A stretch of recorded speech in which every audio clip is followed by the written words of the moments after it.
It was a cold, windy night in the city. The park was almost empty, only the sound of leaves moving with the breeze. Officer Daniel walked slowly along the narrow path. His flashlight cut through the darkness as he checked every corner. It was part of his routine, just a quiet patrol through the city park before the end of his shift. But that night, something was different. Daniel stopped when he heard a sound. It was soft at first, almost like the wind, but then he heard it again, closer this time, a low, gentle crying, like a child. He turned off his radio to listen more clearly. The sound was coming from near the swings. He moved carefully, his steps quiet. The park lights were dim in this area. As he reached the swings, he saw something that made his heart beat faster. There, on a wooden bench, was a little girl. She looked no older than 3. She was barefoot. Her dress was dirty, thin, and torn. Her small arms were wrapped around a teddy bear that was missing one eye. Her tiny fingers were blue from the cold. She was trying to sleep. Daniel stood frozen for a moment. 1,000 questions raced through his mind. Where are her parents? Why is she here alone? He took a slow step forward. "Hey, sweetheart," he said softly. "Are you okay?" The girl didn't answer. She just held her teddy bear tighter and whispered something. Daniel leaned closer. "What did you say?" She whispered again, barely loud enough to hear. "Mama." His heart sank. She didn't scream. She didn't cry out.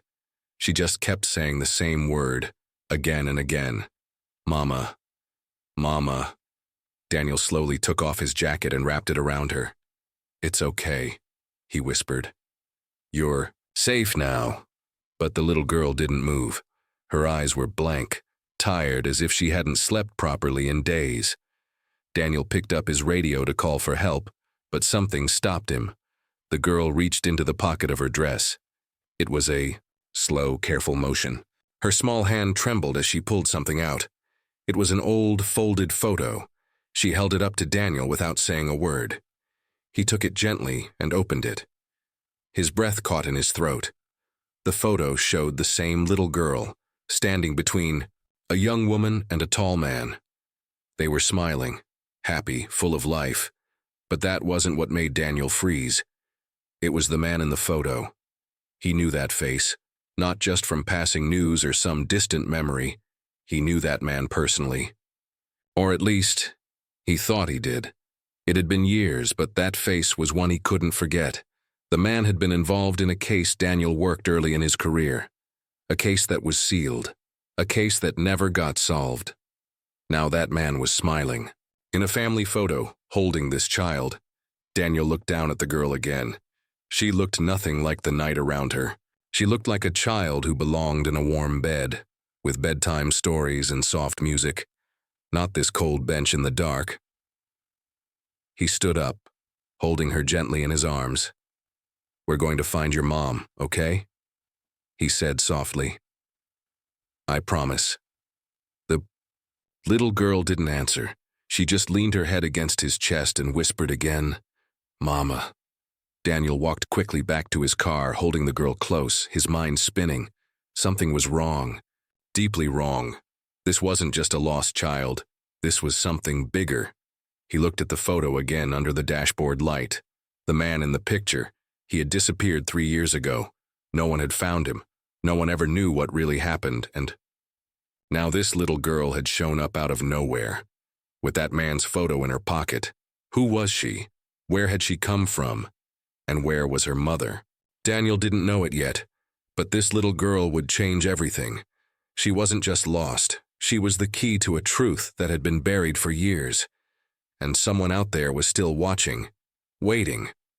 The police station was quiet when Officer Daniel walked in, holding the little girl in his arms.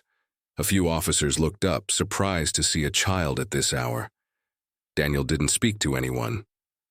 He gently placed her on the couch in the waiting room and covered her with a soft blanket. She was fast asleep, still holding her teddy bear. Daniel sat beside her and looked again at the photo she had handed him. It was old and slightly torn at the corners. The little girl stood between a smiling woman and a tall man.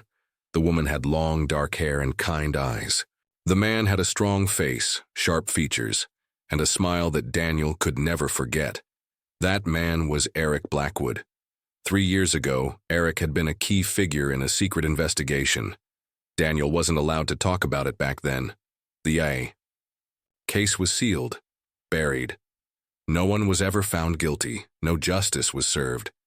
Eric had vanished, and now, here was his daughter, sleeping alone in a park. Daniel opened the station computer and tried to find something, anything, but there were no recent missing persons reports that matched the girl's face or description. No family looking for her. No calls about a lost child. It didn't make sense. He searched for the name, Eric. Blackwood again. Still sealed. No access. He looked back at the girl. She looked peaceful now, but her small hands kept twitching in her sleep, like she was dreaming something bad. Something scary. Suddenly, she sat up with a jolt, her eyes wide, her chest rising fast. Daniel rushed over. "It's okay. You're safe." She didn't speak. She just stared at the wall behind him. Then she did something strange. She picked up a crayon from the table beside the couch. Slowly, silently, she walked to the wall. Her little hand began to draw, shaky lines forming a shape, a circle, then a cross, then 2 arrows. Daniel froze. He had seen that symbol before. Years ago. On a wall inside an underground shelter they raided during the Blackwood case. It was the sign used by a secret group involved in illegal experiments, a group that was never officially named. The symbol was part of the sealed case. How did a 3-year-old girl know it? Daniel felt a cold chill run through his back. He knelt beside her. "Sweetheart," he asked softly, "where did you see that drawing?" The girl looked at him and whispered one word again. "Hide." Daniel's heart raced. This wasn't just about a missing child anymore. This child was in danger. She was hiding from something, or someone. He carefully cleaned the drawing from the wall and took a photo of it on his phone. He didn't want anyone else at the station to see it. Not yet. Too many questions, too much risk.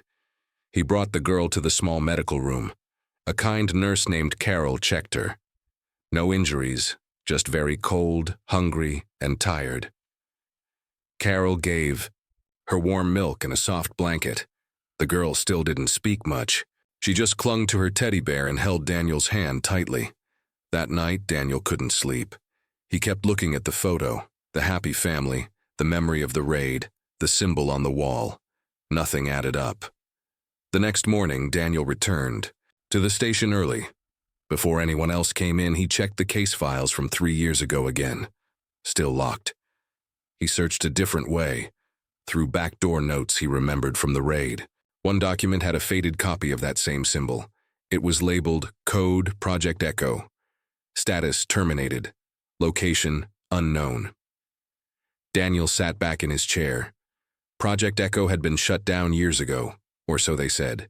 But now, this little girl had brought its ghost back to life. He didn't know if the girl was Eric's daughter. He didn't even know her name yet. But deep inside, he knew something. This child wasn't just lost. She was the only key left to uncover the truth. And someone, somewhere, didn't want her found. There was no number, no name, just those words, and a heavy silence that followed. He looked around the station. The morning sun had just begun to rise. Most officers hadn't arrived yet, but someone was watching, and that someone knew. Daniel locked his phone and quietly returned to the room where the little girl was resting. She was awake now, sitting on the edge of the bed, still hugging her teddy bear. Her eyes looked up at him, not with fear, but with something deeper, pain. She didn't cry. She didn't speak. She just stared. Daniel knelt beside her. "Do you remember your name, sweetheart?" She blinked, then slowly nodded. She whispered, "Lily." Daniel smiled gently. "That's a beautiful name, Lily. Can you tell me where your mommy is?" Lily's small lips trembled. She told me to hide and not come out. Not until the stars were gone, she said softly. Daniel tried to understand. The stars. Lily pointed to the wall. Daniel turned to look. On the wall behind her was the drawing she made the night before. The circle, the cross, the two arrows, the symbol. She whispered, "That's what Mommy said. The bad people wear this on their coats." Daniel's mind raced. She wasn't imagining this. He remembered the raid 3 years ago, the one that ended without answers. The men they arrested wore black jackets, and one of them had this exact symbol sewn into the inside pocket. The government said the group was gone, shut down. But Lily's words told a different story. They were still out there. And now, this little girl knew something they didn't want the world to know. He needed help, but he couldn't trust just anyone. The warning on his phone proved that. Someone inside the department might be involved. Daniel picked up the phone and called someone he hadn't spoken to in years. Her name was Detective Elena Ruiz. She had worked on the same case years ago but left the force after their investigation was shut down. She always believed there was more to it. More secrets, more lies. "Elena," Daniel said when she answered, "I need you." There was silence. Then her calm voice replied, "It's about Blackwood, isn't it?" He froze. "How did you—" "I never stopped watching," she said. "Where are you?" Daniel sent her the address of the station. Within an hour, Elena arrived. Tall, sharp-eyed, and serious, she walked straight into the room. Lily looked up at her but didn't say a word. Elena sat on the floor at Lily's level and smiled. "Hi, Lily. I'm Elena. I used to know your dad." Lily didn't respond, but her eyes blinked. Elena turned to Daniel. "She looks just like Eric's wife." Daniel nodded. "She's scared. She talks about hiding. And she drew this." He showed her the photo of the symbol. Elena's face went pale. "Project Echo," she whispered. "It wasn't just experiments. They were building something, training kids, hiding them. When the funding stopped, they vanished. But I always knew they'd return." Daniel frowned. "Why use children?" Elena looked at Lily. "Because children don't talk. And if they do, no one believes them." Daniel felt cold all over. He asked, "What do we do now?" Before Elena could answer, Lily spoke again. Quiet, but clear. He said, "I was special. That's why they hurt Mommy. They wanted me." Daniel's hands clenched into fists. No more waiting. No more silence. The black SUV stood outside like a shadow that didn't belong in daylight. Inside the station, Daniel stared at the camera screen. The 3 men in suits stood still, not moving, not knocking again, just waiting. They looked official, but something was wrong. No police ID, no badges, no name tags, and that smile from the man in the middle. It wasn't friendly. It was a warning. Behind Daniel, Elena held Lily close. The girl's hands were shaking, her teddy bear pressed tight against her chest. "They're not here to help," Elena said quietly. "I know," Daniel replied. He locked the main entrance doors from the control panel. "No one's getting in without going through me." Elena grabbed her old badge and slipped it into her coat. She might not be a detective anymore, but she still knew how to act like one. One of the suited men finally knocked again, harder this time. Daniel stepped up to the speaker. "This is Officer Daniel Hayes. State your business." A cold voice came through. "We're from Child Protective Services. We received a report of a found minor. We're here to take custody." Daniel narrowed his eyes. At 6 a.m., with no paperwork, no case ID, silence. Then the man said, "Let us in, now." Daniel's heart pounded. He muted the speaker and turned to Elena. "They knew she was here. They came too fast. Someone inside the department tipped them off."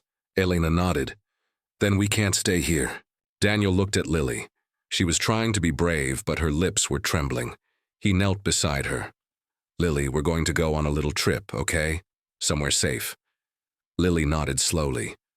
"Okay, but what if they find us?" Daniel looked at Elena, then back at Lily. "Then we won't let them take you." Outside, the men began to circle the building. Daniel moved fast. He opened the emergency exit at the back of the building and led Lily and Elena out. They stayed low, using the trees and shadows to hide. The sun was rising, casting golden light across the city, but it felt like the world had turned cold. Daniel's car was parked near the alley, a small old sedan, not the kind anyone would notice. He opened the back door. Elena helped Lily in, wrapping her in a second blanket. Daniel jumped into the driver's seat and started the engine. Just as he pulled out of the alley, he saw the men running toward the back door they had just left. One of them turned, and for a brief moment locked eyes with Daniel. That same smile again. They knew. "They're following us," Elena said, checking the mirror. Daniel drove fast but steady. No red lights, no sudden turns. He didn't want to make a scene, but inside his mind was racing. Where could they go? Where could they hide a child who was being hunted by people with no names? "There's a safe house," Elena said. "Outside the city. I used it years ago when a witness was in danger." "Good. Send me the location." As she typed into her phone, Daniel looked in the rearview mirror. No cars were following. Yet after an hour of driving, they reached a quiet dirt road surrounded by trees. A small cabin stood at the end. It looked abandoned, but inside it was warm and clean. Daniel carried Lily in. She was falling asleep again, exhausted. He placed her on the small bed and sat beside her. Elena checked the locks and closed all the curtains. Silence filled the cabin.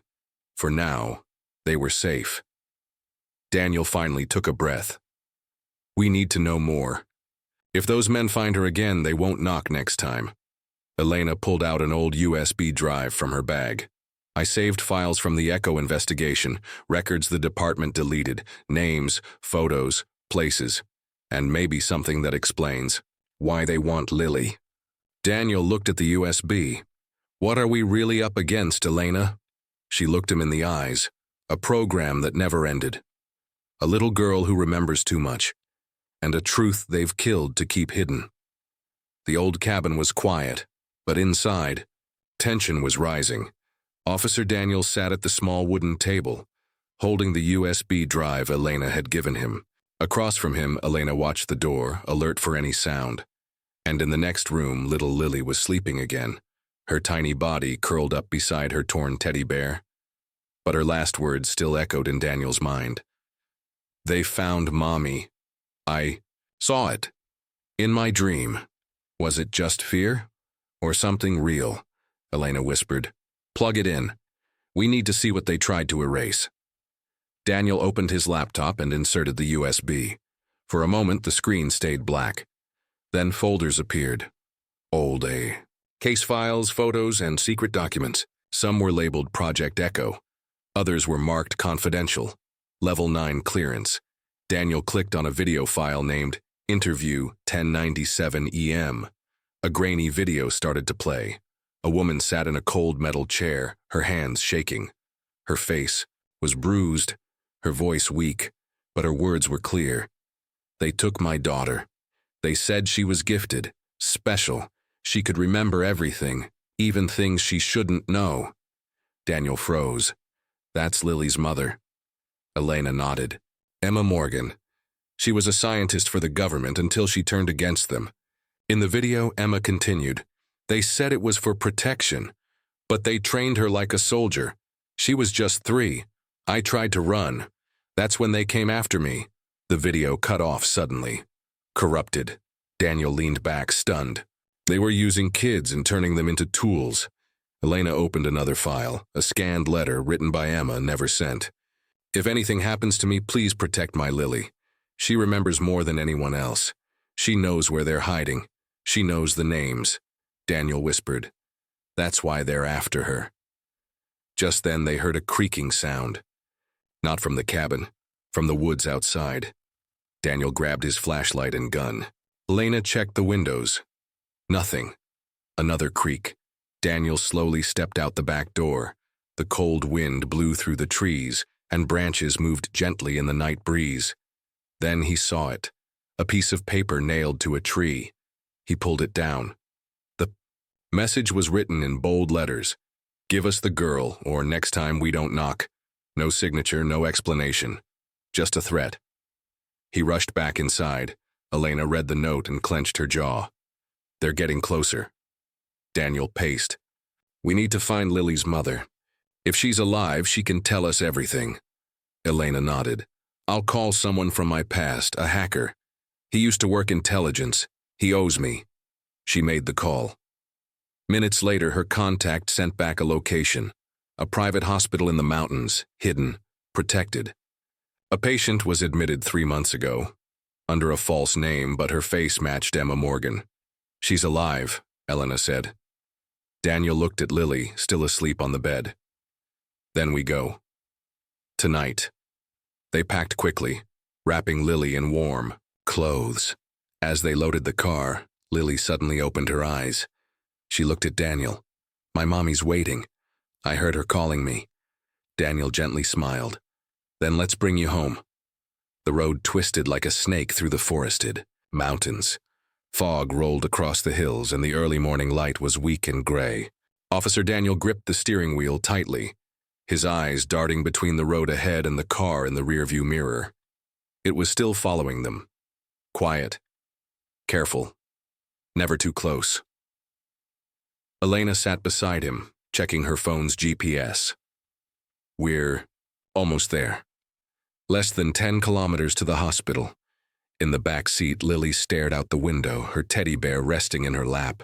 She looked tired but calm, as if something inside her already knew what was coming. Daniel whispered, We need to lose them before we arrive. We can't lead them to Emma. Elena nodded. There's an old logging trail ahead. Turn left. It's narrow. They might not risk it. Daniel turned sharply. Dust and rocks flew as the car bumped onto the old dirt trail. The trees grew thicker. Branches scraped the windows. But the road, though rough, kept going. Behind them, the black car slowed at the trailhead. Then, it vanished. They're not following? Daniel asked, surprised. Elena frowned. No, that's worse. It means they don't need to anymore. Lily suddenly spoke, her voice small. They already know where we're going. Daniel looked at her through the rearview mirror. How do you know, sweetheart? She pointed to the window. He told me, in my sleep, the man with the black eyes. Elena shivered. She's remembering things, like her mother said, maybe even people she met inside the program. Daniel's jaw tightened. We have to move faster. 10 minutes later, they reached the hospital gates. It didn't look like a hospital. It looked like a mansion, hidden in the woods, surrounded by old stone walls and security cameras. A guard stepped forward, saw Elena's badge, and opened the gate without a word. Inside, nurses moved quietly. No noise, no patients in the hallways. It felt like a secret place, one that wasn't supposed to exist. An older woman met them at the door. I'm Dr. Hensley. You're here for Emma Morgan? Daniel nodded. Is she here? The doctor hesitated, then said, Follow me. They walked down a quiet hallway and stopped at room 14. Dr. Hensley unlocked the door and stepped aside. Inside, a pale woman lay on the bed, eyes closed, machines beeping softly beside her. Her face was thinner now, but unmistakable. It was Emma. Lily gasped. Mommy? Emma's eyes fluttered open. She blinked, confused, then focused.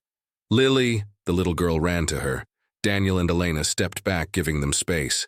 Emma reached out weakly, touching Lily's cheek. Tears filled her eyes. My baby, you're alive, Lily cried and hugged her tightly. I missed you, Mommy. I remembered you. Emma held her for a long time, her arms shaking. Elena stepped forward. Emma, we don't have much time. They're coming. You need to tell us what they're after. Emma nodded slowly. Lily remembers something they lost. A list. A location. A code. Hidden deep inside her mind. Daniel asked, What kind of code? Emma took a breath. It's a list of names. Government scientists, agents, people who created Project Echo. If it goes public, everything falls. Daniel looked at Elena. She's the key. Suddenly alarms began to beep across the building. Dr. Hensley ran in. Security breach. Multiple vehicles entering the compound. No response from the outer guards. Daniel jumped up. They're here. Emma looked at him. Then you need to run. Again, Elena shook her head. Not this time. We protect her, all of us. Daniel pulled out his gun. Where's the emergency exit? Dr. Hensley pointed down the hall, behind the storage room. It leads to a hidden path in the woods. Daniel picked up Lily. Hold on tight, little one. Lily nodded. I'm not scared. I have my family now. Officer Daniel stood still, holding Lily tightly in his arms. The man with the black eyes stepped forward, dressed in all black, calm like a shadow. Soldiers followed behind him, armed, silent, and dangerous. Emma tried to stand, leaning on Elena for support. Her face was pale, her voice shaking. That's him. He ran Project Echo. His name is Cole, but inside the lab, they called him the cleaner. Cole looked straight at Lily. She remembers everything. That makes her dangerous. Daniel raised his gun. You're not taking her. Cole smiled coldly. You have no idea what's inside her mind, Elena. Aimed her weapon, too. You mean the names, the places, the passwords? Cole nodded. They were locked inside her when she was a baby. She shouldn't remember, but somehow, she does. Suddenly, Lily spoke. Her voice was quiet, but clear. I know who you are. You used to wear gloves when you came into the room. You hurt my friends. You told me Mommy was gone. Everyone froze. Cole's smile vanished. Daniel whispered. She's remembering it all. Cole stepped forward, reaching into his coat. Give her to me or we all disappear. Elena shouted, now! A flash grenade rolled down the hallway. Boom! Bright light and smoke exploded. Daniel ran through the back door carrying Lily. Elena followed, guiding Emma through the hidden passage. Bullets hit the walls behind them. Soldiers shouted. But the group kept moving. They ran through the forest. Trail, breathless, feet pounding the dirt path. Cole followed with his men, but Lily tugged at Daniel's shirt. Stop, he paused, confused. Why? She looked up at him. I can stop them, Elena gasped. Lily, no! But Lily stepped out of his arms. Calm, focused, she pulled the teddy bear from her jacket and opened a zipper in the back. Inside was a tiny metal chip, no bigger than a coin. Daniel stared. What is that? Emma's voice was weak but firm. It's the backup, the truth. She hid it. All this time. Lily held up the chip. I remember the password, she whispered. Elena pulled out a satellite phone. If we send this file to the press, to the world, they can't cover it up. Daniel nodded. Do it. Just as Elena inserted the chip, Cole appeared at the edge of the trees, gun raised. Stop. One move and you all... Click, Elena. Hit send. The data went live, all of it. Hundreds of files, names, photos, reports, videos. Cole froze, his eyes wide. He lowered his weapon. It's over, Daniel said. Cole turned to run, but black SUVs surrounded the area.